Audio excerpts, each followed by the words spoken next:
When I saw the new Noctilith Crown, I think like everyone else, I thought Stargate. And then these Slanesh endless spells and released the head, the face, and I thought, oh, I just have to put this in there. So gave it a go with some of the new greenstuffworld UV resin. So first thing I did, I just put some plastic on the back of it. You can see, taped it up there. I had cut it to shape. Bit of blue tack sealing around the edges to make sure that the tape's all sealed up. And just made sure that most of it was sealed around so we didn't get any leakages. I made a mould of the head from the Slanesh Endless Spells kit, and then I used some of the UV resin coloured with a bit of red ink, and then I poured it into the mould, and it's dried here. So what you're seeing here is that I'm releasing it from the mould. So you can see that it releases quite easily without too much taking my time, so I don't break it or crack it. And just pulling it out slowly, and there it is, pulled out of the mold, so all set, ready to go. And you can see what I used to make the mold from. So that's the head from the Slanesh kit there, just comparing it. Not quite as detailed, which is fine. I didn't want it perfect. I just wanted the impression of the screaming face coming out through the middle of the gate, or the crown as they call it. So just lining it up there, and you can never get it too right, making sure I got the head facing the right way. And then I grab the greenstuffworld UV resin. So basically what happens is when you pour it, it activates from a UV light, so you can get a UV torch as well, so grab that as well. So as you pour it, it stays liquid until you hit it with the UV light, and then the UV light hardens it up, so none of the drying time like the two-part resins that you get. So first thing I'm going to do, I'm just going to pour a little bit around the edges and just get that seal around the edges first. And as I'm pouring it, I'm going to hit it with the UV light so that it seals straight away, and that way it will reduce the amount of leakage that I get around the back there. It wasn't a perfect fit, the plastic, because of the design of the model. It's got quite a lot of fiddly bits around the edge there, but I've got quite a tight fit, which isn't too bad.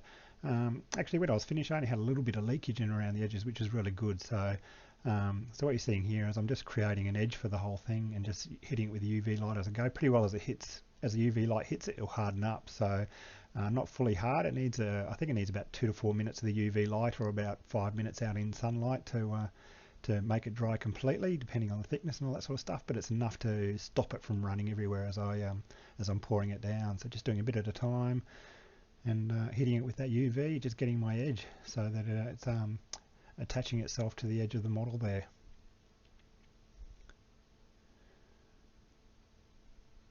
So basically this is what I did with the model with the head in the middle. So I had the frame, I pour a little bit in, I hit it with the UV, poured a little bit, hit it with the UV, rolled it around a little bit, hit it with the UV, and just did it in little bits until I had the whole mold of the head done. So it wasn't like one big pour, it was just little bits exactly like I'm doing here into the mold, and that's how I got the sides and all that sort of stuff. So I'd tip it a little bit, pour a bit in, hit it with the UV, add a bit, and just kept on going.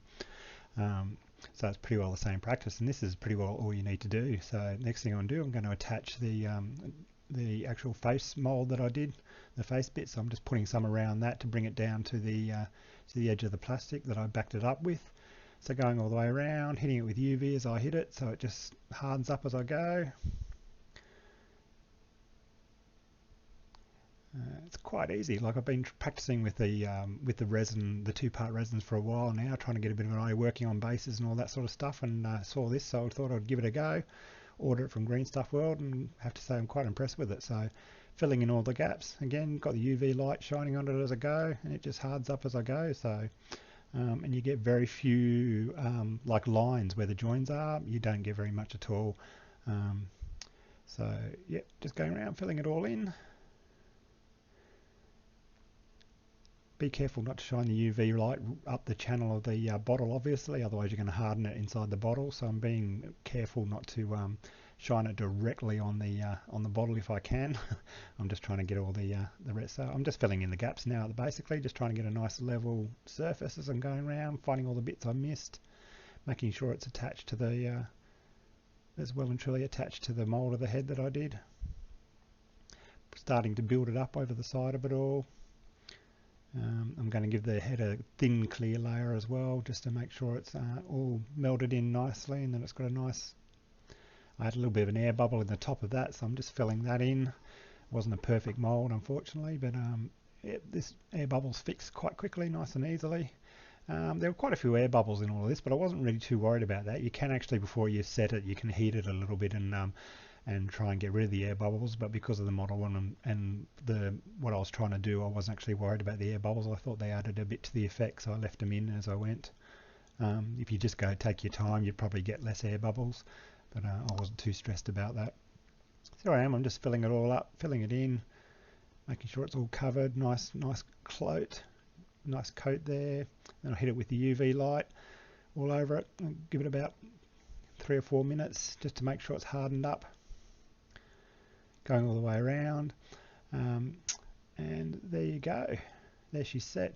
I actually went out and sat her in the sun again for another 5 or 10 minutes just to make sure it was hard when I'd finished, but that's pretty well it done there. You can see, like I said, it's not a perfect flat surface because of the way I poured it, but that's what I wanted. I wanted that ripply sort of a feel to it. There's different ways you can do it, I suppose. Like I said, I'm not exactly an expert, I'm just an amateur, but I was quite happy with the effect I was getting. Mate, that took half an hour or so, and here I am pulling the back off of it ready to go. So the whole project from start to finish probably took me about an hour and a half. So I'm just pulling all the backing off. Now the polystyrene or whatever it is that I'm using in the plastic, it leaves a bit of a as you see in a minute, it's not quite a clear surface, and I've tried some different products and I haven't had a lot of luck with anything, but this is really, it's a good sheeting, polystyrene sheet, and it doesn't stick to it, so it works pretty well, even though it doesn't give that perfectly, it's like a bit of a frosted surface.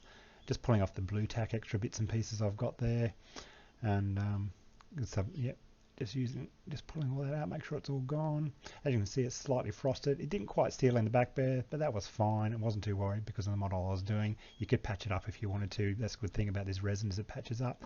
So what I'm going to do is I'm going to just give it a nice thin clear coat on the back there, so it fixes up any air, like any spots that missed on the pour. There's a couple of bits around the edge that need fixing up, so I just keep on doing that. Just a nice thin coat all the way across the back there. Just fixes it up nicely, as you can see. Look for the spots I've missed and just pick them up. I'm not hitting the UV because I wanted to get a nice solid clear, like a one pour over the whole lot, make it one solid coat. So I'm just filling in all the bits I've missed there as I've done it. I had a few spots around the edge that had a few air bubbles, so I filled them in. Got all of that, and once I'm happy with the whole surface, I've got the whole surface there, it's still wet, so I hit it with the UV light, a couple of minutes again like I did before, and just harden it all up. And once I'd finished, I'd put it out in the sun for a few minutes, probably 5 minutes is all you need, and then just harden it up, made sure it was nice and hard.